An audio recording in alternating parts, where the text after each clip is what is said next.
worked at a cemetery for a few months, and for the most part, it was a pretty laid-back job. Most days were spent mowing the grass, trimming bushes, and tidying up the grounds. It wasn't exactly exciting, but it was quiet and peaceful, usually. One afternoon, after the crew finished digging a new grave, they left early, leaving their big excavator parked near the maintenance shed. I decided to eat my lunch nearby, sitting on a bench in the shade, scrolling through my phone. That's when I heard it. At first, it was a faint, rhythmic banging. I thought maybe it was just some loose part rattling in the wind, but it quickly grew louder. This wasn't some gentle tap or creak. It sounded like someone was taking a sledgehammer to the excavator, beating it with furious intensity. I paused, unsure of what to do. My first thought was that one of the workers had come back to fix something and was making repairs. But the banging went on, unrelenting, for what felt like 7 or 8 minutes straight. It didn't sound like a normal repair job. It sounded angry. Finally, my curiosity got the better of me. I stood up, brushing crumbs off my lap, and walked toward the noise, fully expecting to find someone messing around. But as I got closer, the banging stopped. Not gradually, it just stopped. The silence hit me like a wall, thick and unnatural, like someone had muted the entire world. My footsteps felt too loud as I approached the excavator. I circled around it, checking the cab, peering under the machine, even walking behind it to see if someone had darted away. But there was no one there. Nothing at all. Just me, the silent machine, and the faint rustling of leaves in the breeze. I stood there for a long moment, heart pounding in my ears, trying to convince myself it was just some mechanical glitch or maybe a prank. But deep down, I couldn't shake the feeling that something was watching me. That wasn't the end of it. I lived just a short drive from the cemetery, so I pass it regularly. One night, I was heading home late after hanging out with friends. The road by the cemetery was dark and empty, the streetlights spaced too far apart to give any real comfort. As I drove past the gates, my headlights swept across the headstones, and that's when I saw her. A woman was wandering among the graves. It was well past midnight, and the cemetery was pitch black. She didn't have a flashlight or lantern, and she wasn't rushing. She moved slowly, almost aimlessly, her figure just barely visible against the sea of headstones. At first, I thought she was a mourner who'd lost track of time, but something about the way she moved stopped me cold. Her steps weren't hurried, yet there was something otherworldly about her presence, like she belonged there in a way the living didn't. I slowed my car, unable to look away.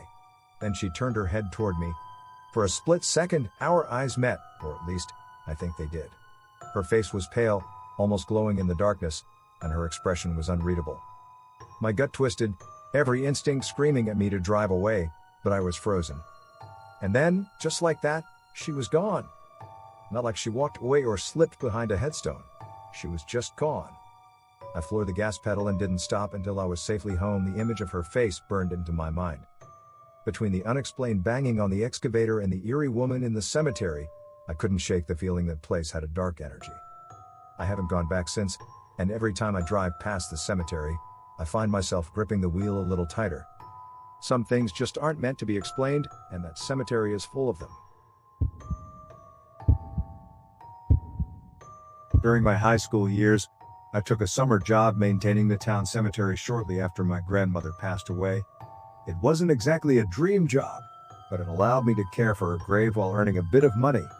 They even offered extra pay for filling in graves after burials, so I couldn't pass it up. The workday started early, before the summer sun made it unbearable. Those quiet mornings were serene, just me, the mist, and rows of ancient headstones. One particular morning, as the fog began to lift and sunlight filtered through, I noticed something unusual. Up ahead, a figure emerged, a man walking a dog. At first, I thought it might be my uncle, who was known for rescuing dogs, especially large ones like Great Danes. He lived not far from the cemetery, so seeing him there wouldn't have been strange. I waved and called out to him, but he didn't respond. Something about the way he moved felt off. Determined to catch up, I quickened my pace, but as I drew closer, both the man and the dog vanished. Not in the way someone fades into the distance or turns a corner, they simply weren't there anymore. One moment they were ahead of me, and the next, gone. I froze, feeling a chill run down my spine. The air around me felt heavier, the silence almost oppressive. As I tried to rationalize what I'd just seen, movement caught my eye. A pure white deer stepped into view from between the graves, its coat nearly glowing against the muted gray of the morning. It walked gracefully, its head held high, as though it didn't belong in this world. The animal passed so close to me I could have touched it, but it paid me no attention, gliding past as if I wasn't even there. Then, out of nowhere, a single bark echoed through the cemetery, sharp and piercing. I spun around, expecting to see the dog again, but there was nothing, only rows of headstones and the lingering mist. This happened some years ago on a cold, misty evening that I still remember vividly. My son, Ethan, and I experienced something that defies explanation, something I still replay in my mind, wondering if I missed a rational answer. The day had already been draining. Work was rough, and Ethan was feeling low after school. His history teacher had reprimanded him for not wanting to partner up for a group project.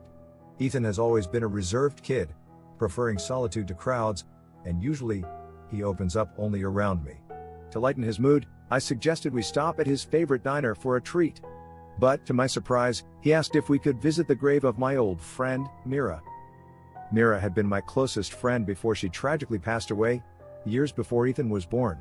I hadn't visited her grave in a while, and the idea of introducing Ethan to that part of my life felt unexpectedly meaningful. So, we stopped at a flower shop, picked out a bouquet of white lilies, her favorite, and drove to the cemetery.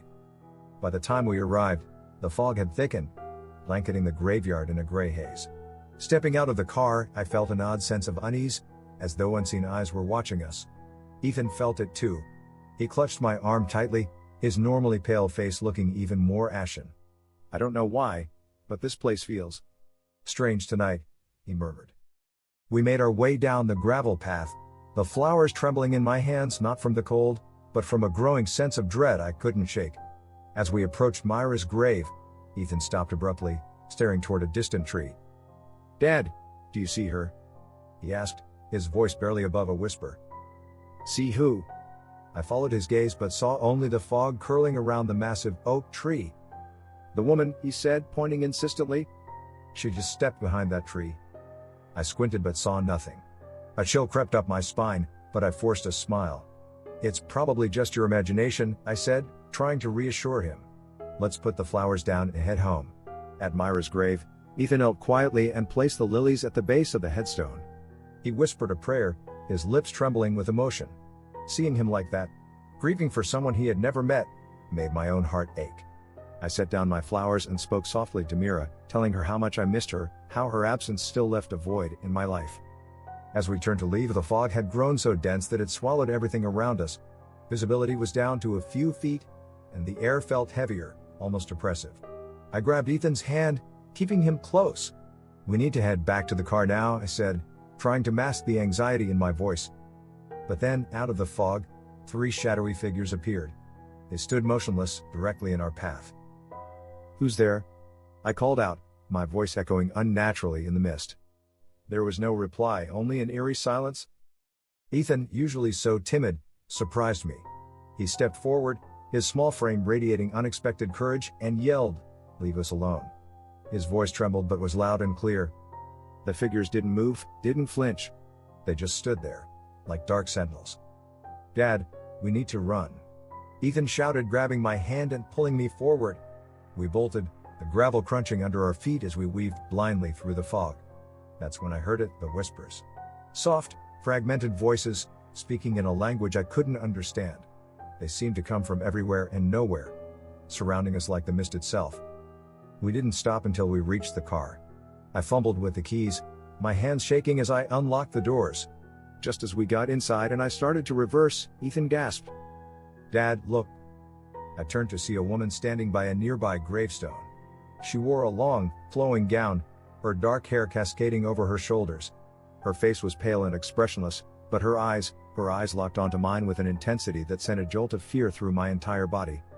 "That's her," Ethan whispered, clutching my arm. "That's the woman I saw near the tree." I didn't wait to find out more. I slammed on the gas, the tires screeching as we sped out of the cemetery. As we reached the main road, I glanced in the rearview mirror, half expecting to see her standing in the distance. But there was nothing, only the swirling fog. We haven't been back to that cemetery since. Even now, I wonder who, or what, we encountered that night. And every so often, when I pass by the cemetery, I can't help but feel a pair of unseen eyes watching me, waiting.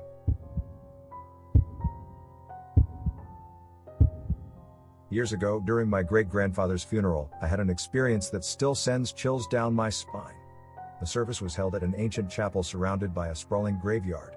The path leading from the street to the church was lined with graves, some so old their inscriptions had nearly faded.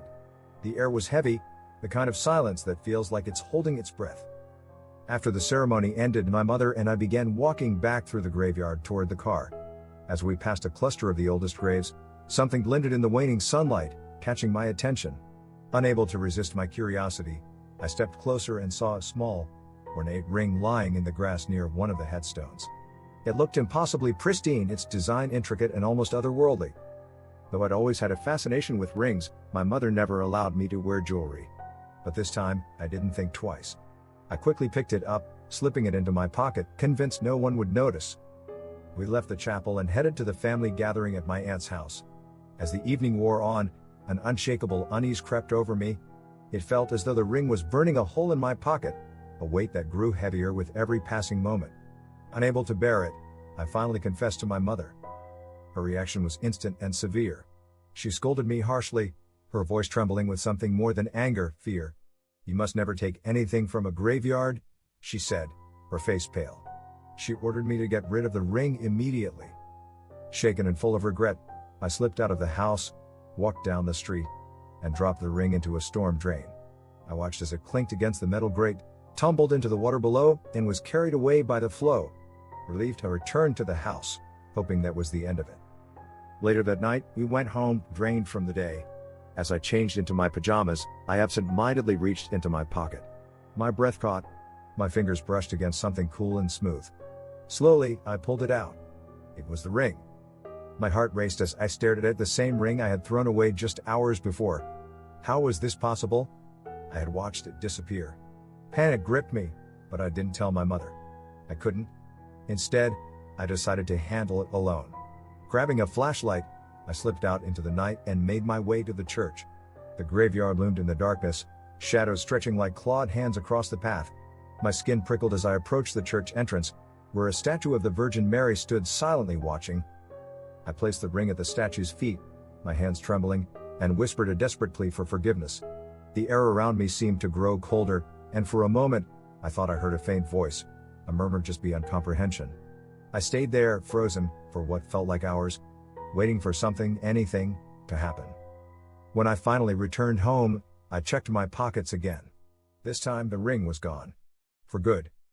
To this day, I can't explain what happened. Was it a warning? A test? I'll never know. But one thing is certain, I will never, ever take anything from a graveyard again.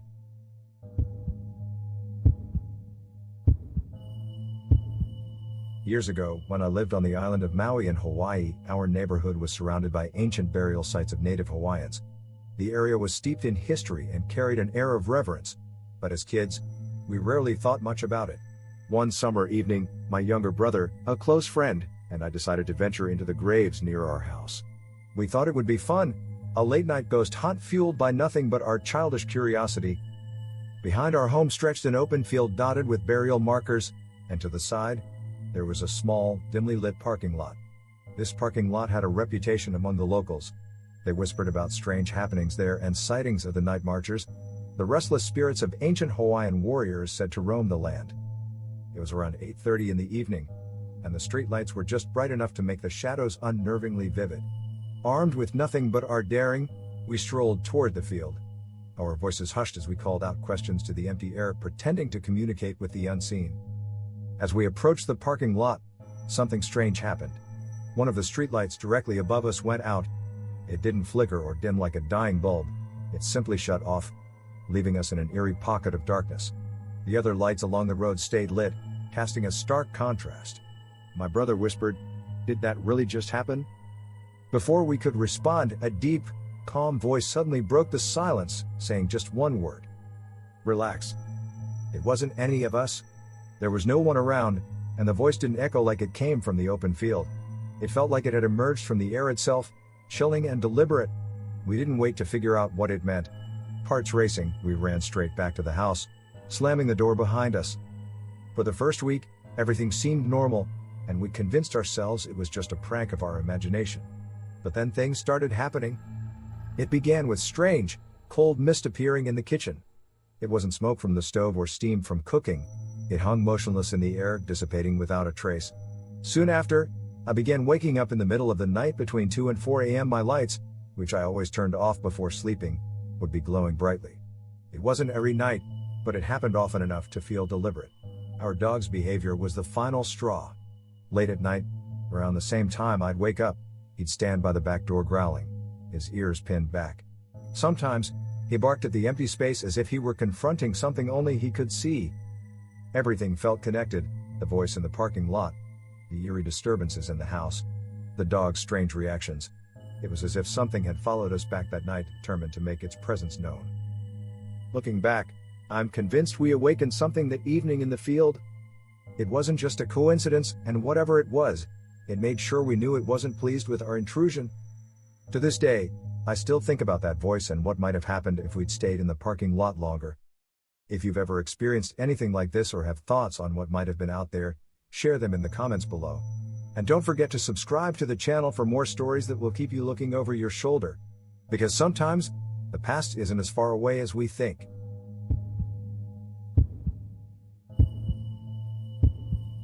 It was the fall of 2016, and I was 24 years old. At the time, I was living in Durham while completing my studies at Durham University. For those unfamiliar, Durham is a historic city in the northeast of England, known for its cathedral and cobblestone streets. As a student, you could choose to stay in the university's dormitories or rent private accommodations within the city. I opted for a modernized apartment in a quieter neighborhood, nestled just far enough from the bustling city center to feel serene but not isolated. By this point, I was in my final year, well acquainted with the city's nooks and crannies. I felt secure living semi-independently with 2 close friends who were also studying. Since my first year, I developed a habit of jogging at night to stay fit. Sometimes I ran with my housemates, but I often preferred the solitude of running alone, blasting my favorite rock playlists through my headphones. Durham's residential areas, as you might imagine, are a mix of steep hills and tranquil green spaces, removed from the livelier streets filled with students and locals frequenting the pubs. One of my usual routes led me past a large park called Harrington Green, flanked by a sprawling cemetery with towering yew trees, weathered tombstones, and ivy-covered crypts. Beyond the cemetery, hidden in the shadows, were the remnants of an abandoned sanatorium. Stories circulated about people sneaking into the grounds, but with rumors of guard dogs and an ominous atmosphere, it wasn't a place anyone willingly visited after dark. That particular evening was cold and crisp, with the distinct smell of autumn leaves lingering in the air. At around 8 p.m., I laced up my running shoes and headed out alone. I set off toward Harrington Green, following the winding roads leading up to the cemetery's wrought iron gates. The darkness seemed to press in the further I ventured, and the chill in the air felt sharper near the graveyard. As I approached the gates, I noticed a figure standing motionless in the dim glow of a nearby street lamp. My pace slowed instinctively. At first, I thought it might be someone walking their dog or perhaps another late-night jogger. But as I got closer, I realized it was a child, a girl, no older than 10, dressed in a thin summer dress entirely unsuitable for the biting cold. She seemed distressed, glancing nervously over her shoulder toward the pitch-black graveyard. Her small frame was trembling, and I could hear her muffled sobs as I approached. My concern deepened when I saw her bare feet on the damp pavement. She looked up at me with tear-streaked cheeks and pleaded, "Can you help me?" Her voice quivered, barely audible. I crouched slightly to meet her gaze and asked what was wrong, but her answers were fragmented and incoherent. She kept looking back toward the cemetery, her fear palpable. The darkness beyond the gates was impenetrable, an abyss that seemed to swallow sound itself. My unease grew, but I tried to stay calm, offering to call the police. When I pulled out my phone and dialed, everything changed. The girl's demeanor shifted abruptly. Her tears stopped, her expression hardened, and her voice took on an unsettling edge. "Don't call them," she said firmly, almost angrily. Her reaction was so sudden it startled me. I reassured her that the police could help and even suggested walking her to the station, which wasn't far. But before I could finish speaking, she turned without warning and bolted toward the graveyard. "Wait," I called after her, but she didn't stop. She ran straight through the gates, disappearing into the suffocating darkness.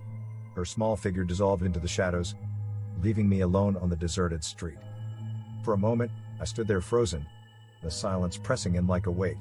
The graveyard loomed ahead, silent and foreboding. Who was she running to, or from? Why had she been so afraid? And why did she vanish so easily into the night? Chilled to the bone and gripped by an inexplicable dread, I turned and sprinted back down the hill, my breath sharp and ragged. I didn't stop running until I reached the familiar lights of a busier street, where the warmth of passing cars and the sound of distant chatter reminded me I was still in the world of the living. That night marked the end of my solitary runs. The encounter with the girl remains a mystery that haunts me to this day.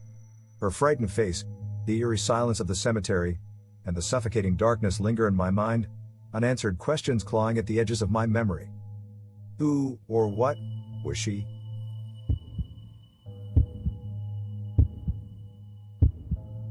From my childhood up until now, I've been fascinated by eerie and mysterious tales. Supernatural and paranormal accounts have always captured my imagination, even when they left me feeling deeply unsettled.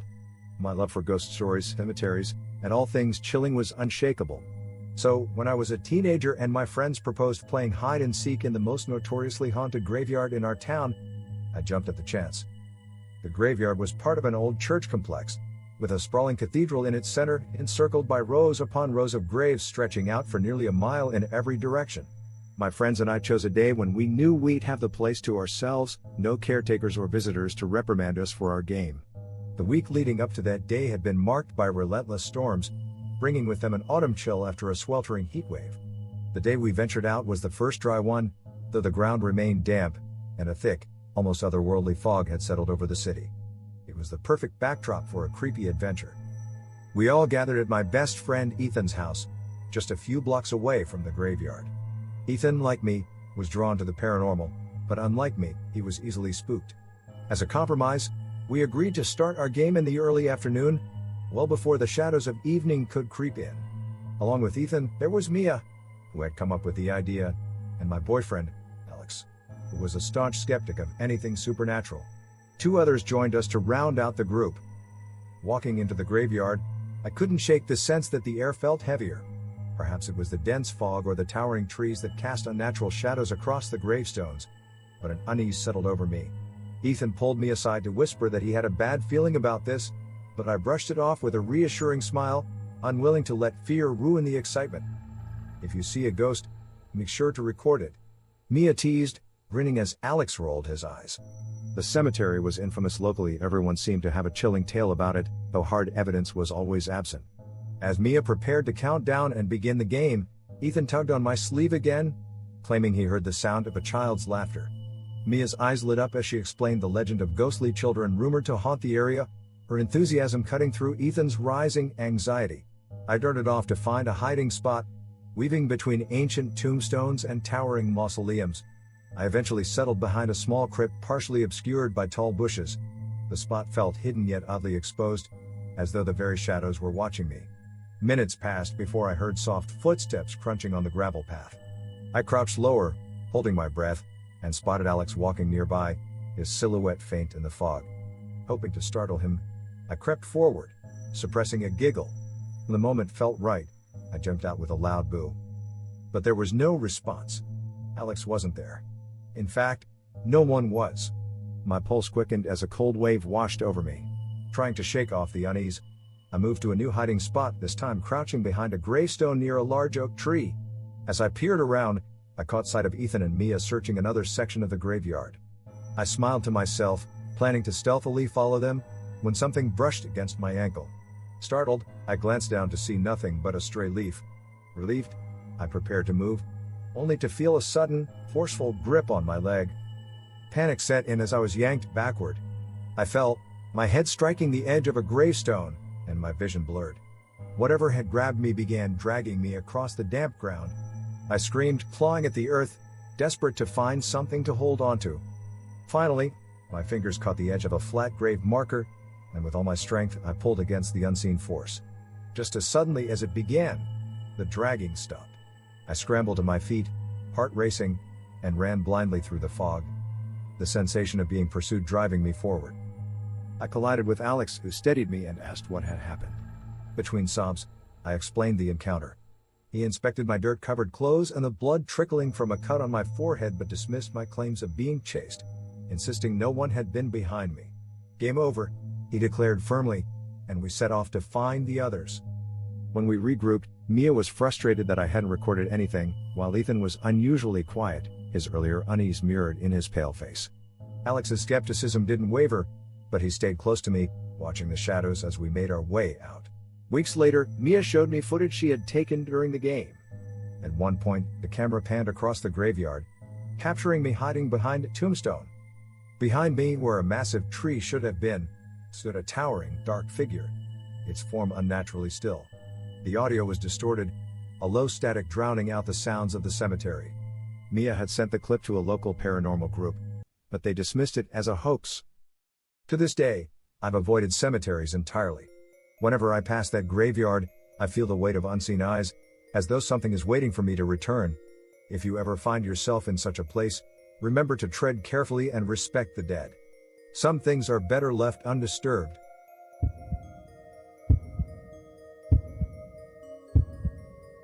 Let me recount a chilling experience that has stayed with me for years. Although it may not rival the terrifying stories my grandfather shared, it's unsettling enough that I'd love to hear your thoughts about it. In our village, there's a pervasive legend about a sinister entity known as the Bhuta, a demon-like creature that preys on the flesh of the unrighteous. According to the tale, these beings haunt cemeteries, feeding on the dead. But they're said to be cunning. They sometimes appear as an innocent child or a captivating woman to lure people into their trap, only to devour them. It's a story we've all grown up hearing, though I've always dismissed it as superstition. While I do believe in spirits, I've never thought they could directly harm humans under normal circumstances. But this particular night made me question everything. One evening, my friend Adil and I decided to attend a local drama performance in a neighboring village. By the time the show ended, it was well past midnight. We started our journey home, a path that led us directly through an ancient cemetery. This burial ground was infamous among villagers, whispered to be a hotspot for strange and unexplained phenomena. Though we'd crossed that area countless times during the day, this was our first venture there so late at night. At first, we chatted about the performance, but as we neared the graveyard, conversation faded into an uneasy silence. A strange heaviness settled over us, as though the very air had thickened. Every sound, a rustling leaf, the crunch of gravel underfoot, felt charged with an unnatural energy. Each step became more labored, as if unseen hands were pulling us back. Then, out of nowhere, we heard it, a faint, muffled sound. As we continued, it grew louder, more distinct. It was the unmistakable wail of a child. My stomach turned to ice. I instinctively glanced at Adil, and his pale face mirrored my dread. The eerie crying grew louder, a heart-wrenching sound that seemed to echo in the stillness. My blood ran cold as the realization struck. If we could hear it, then it was aware of us. When we reached the source, we saw a tiny figure sitting by the roadside, crying softly. It looked like a child, no older than 2. But something was wrong. Its movements were too still, its presence too unsettling. Every fiber of my being screamed at me to run. Yet, fear rooted me in place. Without daring to meet its gaze, we walked past the figure, our steps hurried but cautious. The crying grew louder, piercing our ears like nails on glass. It became so intense that I thought my eardrums might rupture. And then, just as we moved about 20 meters away, the sound abruptly ceased. Against my better judgment, I turned around. The roadside was empty. There was no trace of the child or anything else. My chest felt lighter for a fleeting moment, but the relief was short-lived. A piercing guttural scream erupted from the direction of the graveyard. It was inhuman, a sound that defied explanation, a blend of agony and rage that made my legs buckle. Adil and I bolted. We ran like our lives depended on it, not daring to look back until we reached the village. Finally, we stumbled upon a group of men sitting around a campfire, playing cards. The sight of them brought a surge of safety, but the terror of what we'd just experienced overwhelmed me. My legs gave out, and I fainted on the spot. When I woke up, I was at my grandparents' house. Adil had already recounted the night's events to them, and I confirmed every detail.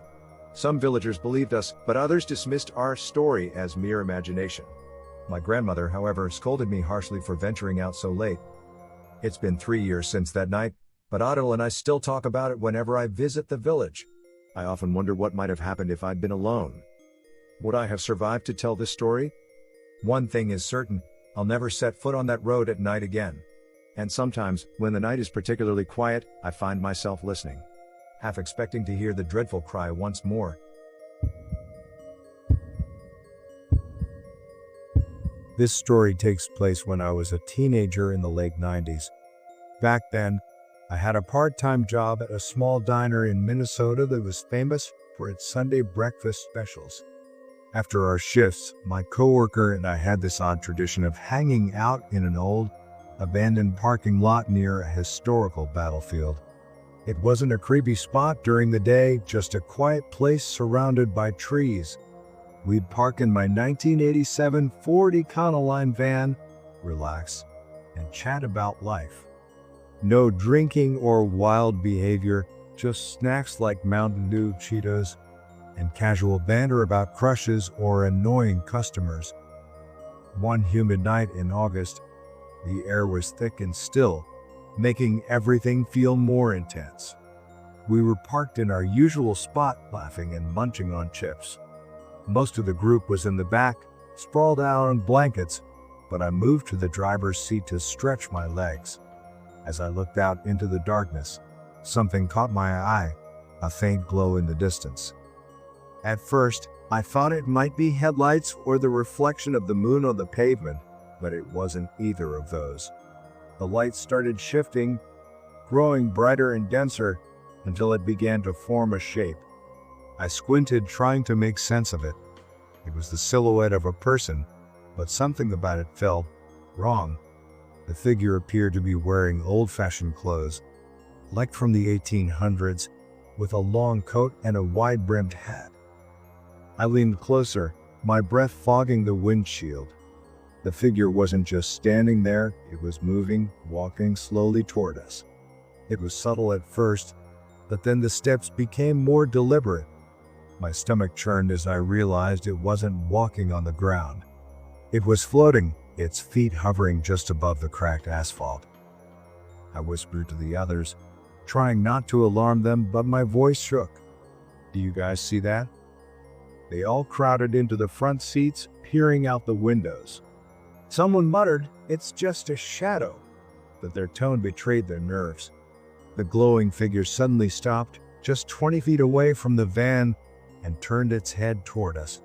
That's when I noticed its eyes, or rather, the hollow pits where its eyes should have been. It felt like the temperature inside the van dropped 20 degrees. My coworker grabbed my arm and whispered, "What's it doing?" Before I could answer, the figure raised its arm and pointed directly at the van. Then everything happened at once. The headlights of the van flickered violently, the radio crackled with static, and a loud, metallic screech echoed through the parking lot. The figure shot forward at an impossible speed, heading straight for the driver's side window.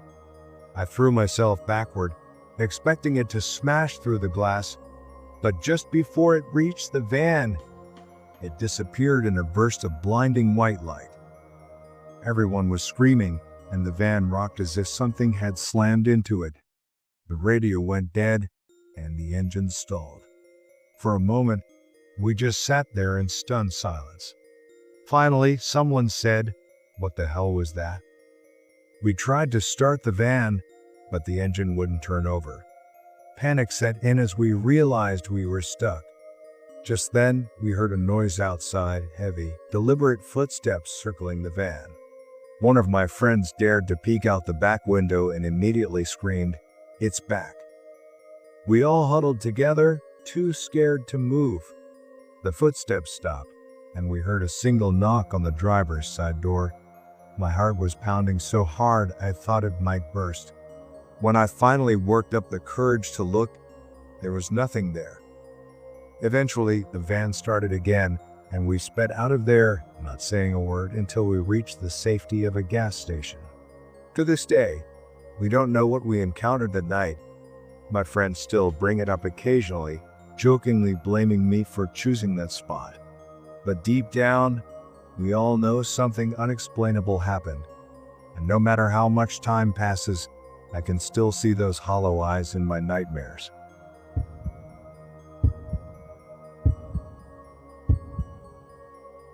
In the autumn of 2023, I made a trip to Charleston, South Carolina, a city famous for its haunted history and southern charm. During my visit, I joined one of the renowned ghost tours, a decision fueled by both curiosity and a hint of skepticism, as I had never truly believed in ghosts. At 13 years old, I was eager to see what mysteries the night might unravel. The tour eventually led us to an old cemetery, likely the Unitarian churchyard. By the time we arrived, the night had fully set in, with only faint light from nearby street lamps and the guide's lantern illuminating the grounds. The guide, a lively storyteller, captivated the group with eerie accounts of those interred there in the cemetery's storied past. As I stood amidst the group, entranced by her narration, my gaze was drawn to something behind her. At first, it seemed like a shadow, but then I saw them, 2 legs clad in worn boots, walking slowly. Initially, I assumed it was another tourist who had lagged behind. But then it hit me, there was no upper body. No torso, no head, just the legs. The boots caught my attention the most. They weren't modern, they looked like they belonged to a soldier from the Revolutionary War era, scuffed, dull, and utterly out of place in our time. The disembodied legs moved with an unsettling calmness, emerging from behind the guide and traversing the space near our group. Then, without warning, they vanished into thin air. My heart raced as I stood there frozen, unable to process what I had just seen. By the time I regained my senses and reached for my phone to capture proof, the figure was already gone. I scanned the faces around me, hoping someone else had noticed, but the group remained engrossed in the guide's tales. No one seemed to have seen what I had. The thought of speaking up crossed my mind, but doubts held me back. What if they didn't believe me? What if they laughed or dismissed my story? The fear of ridicule kept me silent. That moment stayed with me, altering my perspective forever. Before the night, I was a skeptic, dismissing ghost stories as mere folklore. But after seeing those boots, those impossibly vivid, haunting boots, I was convinced. It wasn't a trick of the light. I know what I saw. Since then, I've searched relentlessly for accounts similar to mine. I've read reviews and stories from Charleston ghost tours, hoping someone else might have encountered the same apparition. Despite my efforts, I've found nothing. Charleston, much like other historic cities, is steeped in ghostly legends, yet none match the disembodied legs I witnessed that night. Even now I wonder, was that figure tied to the cemetery, wandering eternally? Or was it something else entirely, something that chose to reveal itself to me alone? That question lingers, and the memory of those boots walking into the void remains etched in my mind.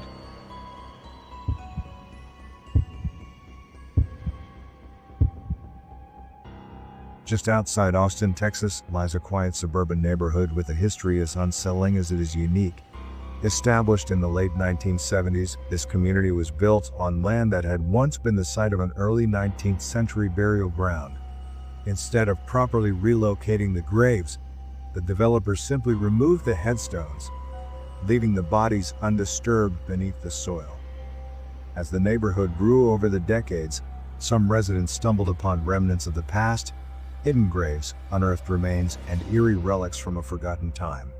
Even as recently as a few years ago, people have discovered tombstones hidden deep within the woods bordering the neighborhood near an old lake. This was the setting for my story.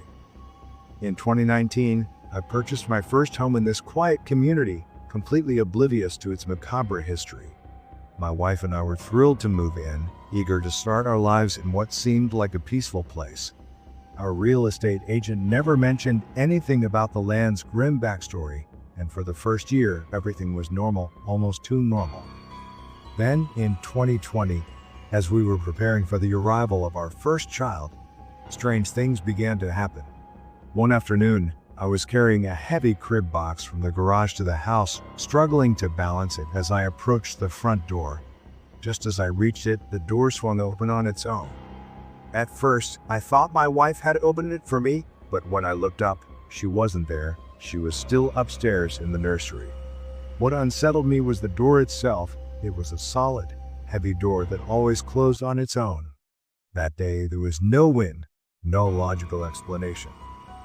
Not long after, my wife had her own unsettling encounter. One evening, while I was in the shower, she ran into the bathroom visibly shaken. She told me she had seen a shadow move toward the nursery and assumed it was me. She even called out to it, only to find the room empty when she walked in. From there, the oddities escalated. Objects around the house began shifting from their usual places, and lights flickered without reason. At first, we dismissed these incidents as coincidences or lapses in memory. But when we decided to rent out the house and move into another one within the same neighborhood, everything changed. A potential tenant casually mentioned the area's dark history, the old graveyard, the lawsuits, and the controversies that had plagued the development. Intrigued, I did some digging and discovered reports about the burial ground. I even found an old episode of Unsolved Mysteries detailing eerie events tied to the community. Apparently, the land had been declared abandoned, absolving the developers of liability when they built over it. Our second home brought its own set of challenges. By then, we had 2 small children, a toddler and a 6-month-old baby. One evening, as my wife and I sat in the living room, we heard a loud crash from the bedroom. Rushing in, we found a wooden board from the playpen lying across the floor. Both of us had seen it fly across the room. We searched for explanations, air drafts, loose objects, but found none. Our toddler, who is autistic, began waking up at exactly 3 a.m. every night. Sometimes she was calm, other times clearly frightened. She would insist on sleeping with us, her behavior eerily consistent. Was it a phase, or was she sensing something we couldn't? More unnerving were the shadows. My wife often felt uneasy in the kitchen, and I frequently caught glimpses of dark shapes out of the corner of my eye. Once I swore I saw movement in the hallway, only for it to vanish when I turned to look directly at it. To be clear, I'm not definitively labeling these events as paranormal. There's always a chance they're the product of imagination, coincidence, or even paranoia. But as I reflect on the neighborhood's buried past and the whispers of what might linger beneath, I can't help but wonder, could the land itself be haunted? Its history bleeding into the present in ways we can't fully understand?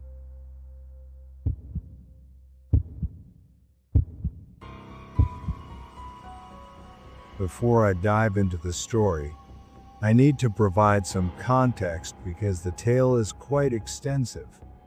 At the time, my partner and I were trapped in what could only be described as a deeply toxic relationship. If I were to document every detail, it would likely fill an entire chapter in a book about dysfunctional romances. He was a difficult person, to say the least, and I was riddled with insecurities. He cheated on me repeatedly, and we fought constantly. Yet, I always forgave him, terrified of being alone. It was a cycle of self-destruction, and while I eventually learned my lesson, that's not the story I want to share today. No, this story takes place during what was supposed to be a special occasion, my 25th birthday. He had planned a romantic weekend getaway at a coastal resort, and I was over the moon. It had been years since he'd done anything this thoughtful, and I couldn't help but feel that this was his way of making up for his latest infidelity. I was willing to forgive him, especially with such a grand gesture. Little did I know the weekend would take a dark and unsettling turn. We arrived at the resort, and he had arranged a special dinner at a nearby restaurant for my birthday, which fell on a Saturday. The evening started off well enough, but as the night progressed, I noticed him repeatedly glancing at our waitress. It made me uneasy, and when I brought it up, he accused me of being manipulative and overreacting. The argument escalated, and by the time we returned to our hotel room, it had turned into a full-blown fight. In a fit of anger, he took the key card and effectively kicked me out of the room.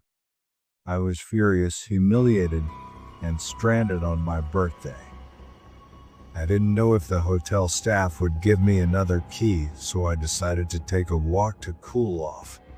I was livid, crying, and my phone was locked in the room along with my purse. I wandered aimlessly, unsure of where to go. It must have been around 9 or 10 p.m., though I couldn't be sure since I wasn't wearing a watch. As I walked further away from the hotel, the surroundings grew increasingly run down.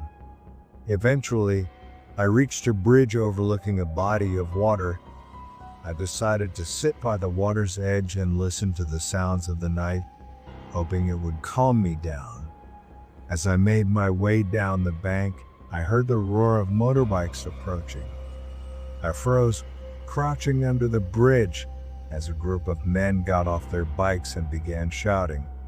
They were looking for a girl, and their words sent chills down my spine. Grab her and take her with us. I wasn't sure if they were referring to me, but the situation felt dangerously real. I hid, making myself as small as possible, terrified that I might be discovered. The fear of being abducted or worse consumed me, and I stayed hidden for what felt like an eternity. When I finally felt it was safe to emerge, I cautiously looked around. The men were gone, but the eerie feeling lingered. I noticed a sign for a local cemetery on the route back to the hotel and decided to head in that direction. The cemetery was small but well kept, with a quaint church at the far end. I wandered in, partly to pay my respects and partly to collect my thoughts. I sat by a gravestone, reading the names etched into the stone, when I suddenly heard footsteps behind me. My heart raced as I assumed it was one of the bikers.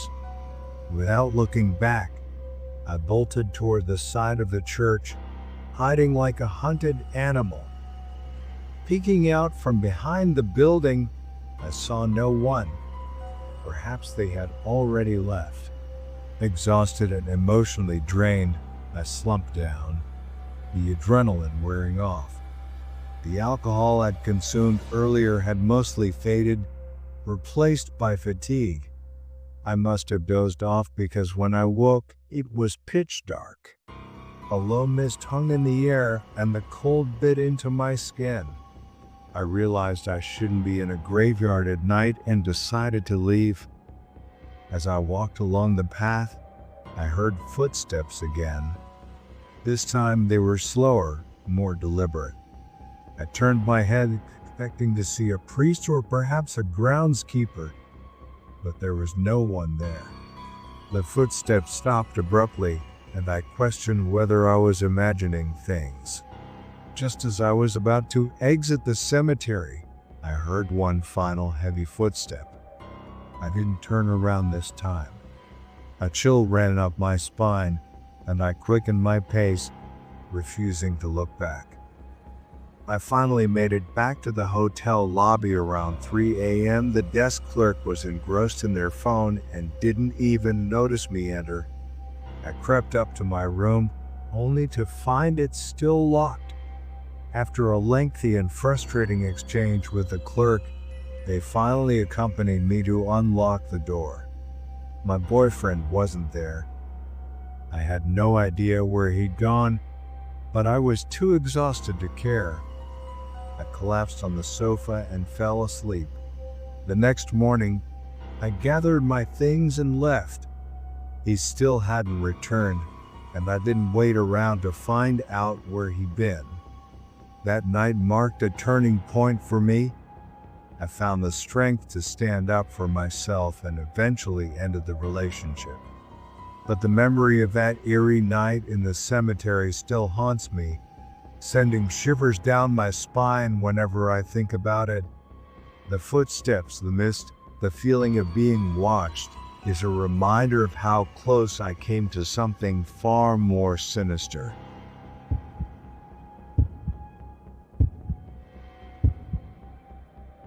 This incident took place about a year and a half ago during the chilly autumn season. My partner at the time and I decided to visit an old mining cave museum not far from where we lived. The drive was roughly an hour, and while the trip itself was fairly ordinary, just a typical day out with the intention of returning home afterward, we were intrigued to learn that the museum also had a gravesite memorial nearby. Curious, we decided to check it out before heading back. The hike to the gravesite was relatively short, close to the parking lot, but it still took about 20 to 30 minutes to reach.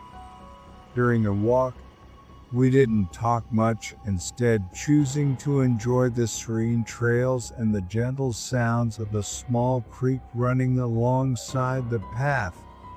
The area around the mining museum was unusually quiet compared to other historic sites I'd visited. It felt calm and peaceful at first, but as we got closer to the gravesite, an uneasy feeling settled in the pit of my stomach. It was as if we weren't alone, even though there was no one else around. I felt a strange sensation of being watched, particularly me, as if something unseen was trailing behind me. The gravesite itself was in an open field surrounded by tall grass. As I walked behind my ex-boyfriend, I couldn't shake the feeling that something was following me. My breath became heavy, and the air felt thick and oppressive. I started to question whether we should have come here at all. It felt like I was intruding on a space that wasn't meant for me, and the sense of being unwelcome grew stronger with every step. My ex, ever the skeptic, brushed off my concerns, insisting I was overreacting. But this time it felt different.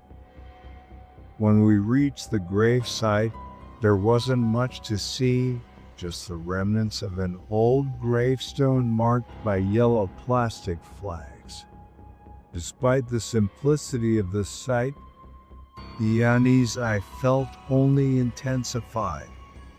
It was as if an invisible presence lingered nearby, watching me. I couldn't shake the feeling that I was standing next to someone who wasn't there. At one point, I made the mistake of asking an open-ended question, almost as if inviting whatever was there to follow us. We stayed at the site for about 30 minutes while my ex read the historic markers, but the entire time, I felt on edge. When we finally headed back to the parking lot, the atmosphere seemed to shift. The air felt lighter, and my breathing steadied. The oppressive feeling lifted, and I no longer felt anxious or nervous, at least not until later that night.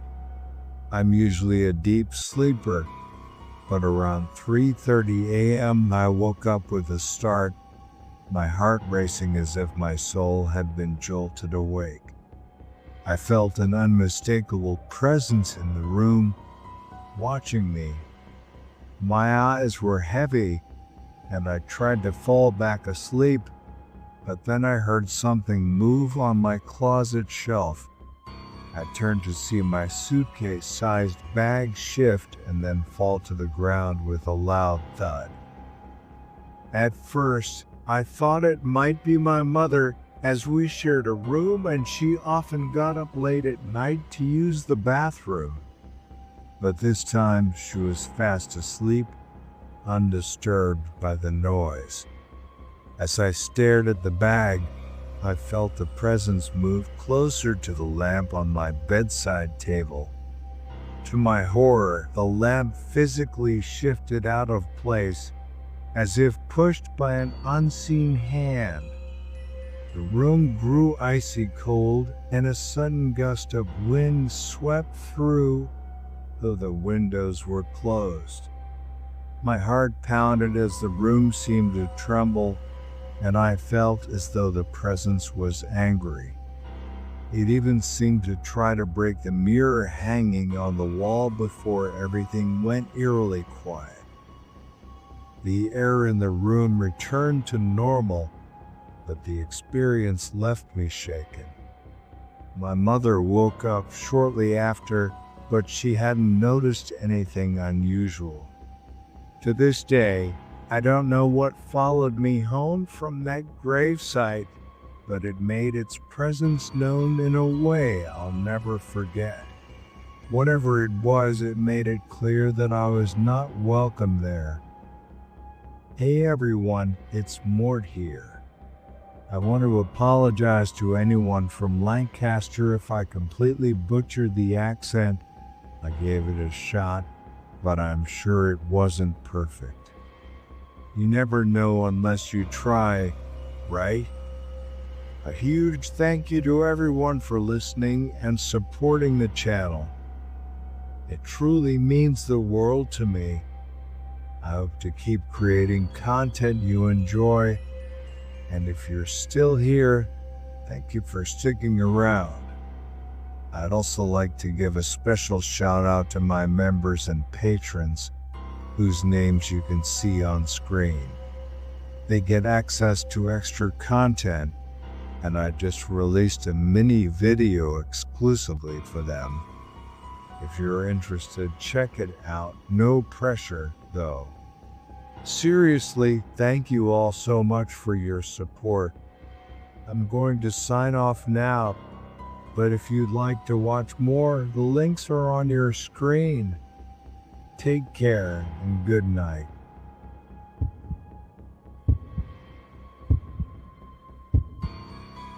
For several months, I held the quiet and somewhat solitary position of caretaker at a small, rustic church nestled within the embrace of a verdant valley. The church itself was a venerable structure, its weathered stone walls whispering tales of bygone eras, and its imposing bell tower, a skeletal silhouette against the canvas of the sky, seemed to keep eternal vigil over the surrounding landscape. My duties were modest, consisting primarily of the meticulous cleaning of the sanctuary, the careful arrangement of the pews, and the vigilant assurance that everything was in perfect order for the weekly Sunday service. Life within the confines of this hallowed ground was generally tranquil, a predictable rhythm of quiet labor punctuated by the occasional murmur of prayer.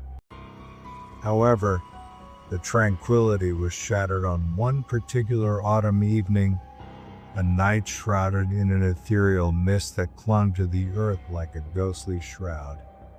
The wind, a mischievous spirit, howled through the ancient timbers of the church, their groans echoing through the empty sanctuary. I had lingered late, diligently organizing the dusty recesses of the storage room, a cramped and forgotten space tucked beneath the imposing bell tower. As I prepared to depart, an unsettling sound pierced the stillness of the night, the mournful tolling of the church bells. The clock face, illuminated by the dim glow of a single bulb, starkly displayed the time, 10:30 p.m. Yet, the bells were not scheduled to chime at this ungodly hour. The first toll, a deep, resonant boom, reverberated through the very bones of the church, imbued with an almost solemn gravity. It was followed by another and then another, but there was no discernible pattern, no rhythmic cadence.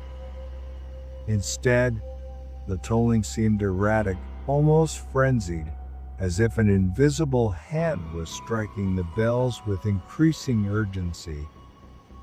Initially, I attributed the sound to the capricious whims of the wind, a mischievous phantom conjuring an illusory symphony. However, the deliberate, almost human quality of the tolling quickly dispelled this notion. A shiver, a premonition of unease, snaked down my spine. I resolved to investigate the source of this unsettling disturbance. Ascending the narrow, spiral staircase that led to the bell tower proved to be a more arduous task than anticipated. Each step groaned ominously beneath my weight, and the oppressive darkness, despite the feeble illumination of my flashlight, seemed to press in on me from all sides, threatening to engulf me in its suffocating embrace. Finally, I reached the apex of the tower, and the unsettling tolling abruptly ceased. I extinguished my flashlight, allowing my eyes to acclimate to the meager moonlight filtering through the narrow, grimy windows. The bell chamber, a cavernous space dominated by the imposing presence of the massive bells, lay shrouded in an eerie stillness. The only sound was the erratic thumping of my own heart, a frantic rhythm echoing the earlier, unsettling tolling. The bells themselves, those majestic instruments of faith, hung motionless above me, their surfaces reflecting the ghostly moonlight with an otherworldly sheen. A profound silence, a silence so absolute it seemed to press against my eardrums, enveloped me completely. I stood there, frozen in a mixture of fear and fascination, my senses straining to detect any sign of movement, any hint of a presence. But the bell chamber remained eerily empty, a silent testament to the inexplicable events that had transpired. As I descended the staircase, the echoes of the tolling and the chilling emptiness of the bell chamber continued to haunt me. The tranquility of the church, once a source of solace, now seemed to be laced with an unsettling undercurrent of unease. The events of that night had irrevocably altered my perception of this hallowed ground, transforming it from a place of peace into a place of mystery and intrigue.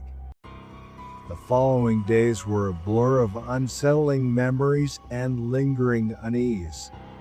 I found myself constantly on edge, my senses hyper-alert to the slightest sound, the slightest disturbance. The church, once a familiar and comforting presence, now seemed to pulsate with an unseen energy, a hidden life that I was only beginning to glimpse. The inexplicable tolling of the bells remained an enigma, a haunting mystery that continued to gnaw at my mind. Was it a supernatural occurrence, a ghostly echo from the past? Or was there a more mundane, albeit equally unsettling, explanation? I never did discover the truth, but the experience left an indelible mark on my soul, a reminder that the world is often stranger and more mysterious than we can ever imagine. And then I saw it, mirrored in the grime-encrusted pane of one of the ancient windows. A spectral figure materialized. It was a shadow, a fleeting apparition that moved behind me with a deliberate, almost predatory grace. I whirled around, my heart pounding a frantic rhythm against my ribs, but the sanctuary remained empty, an eerie tableau of silence and disarray. I turned back to the window, my gaze fixed on the spectral figure. It was still there, malevolent presence that seemed to have drawn closer, its edges now more defined, more menacing. A jolt, a surge of icy dread coursed through my veins, paralyzing me with fear. I was no longer simply afraid, I was terrified, a primal instinct urging me to flee this unholy ground. With a strangled cry, I bolted down the narrow, winding staircase, my descent a chaotic scramble, my feet stumbling over the uneven stone steps. I burst out of the church, desperate to escape the suffocating grip of the unseen presence, the icy tendrils of fear that seemed to cling to me like a shroud. I didn't look back, afraid that if I did, I would see the spectral figure watching me, a malevolent grin etched upon its spectral face.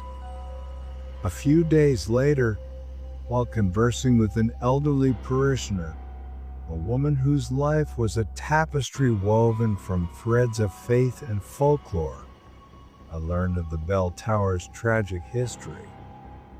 Decades ago, the venerable sacristan, a man whose life was dedicated to the service of the church, had met his demise within its hallowed walls.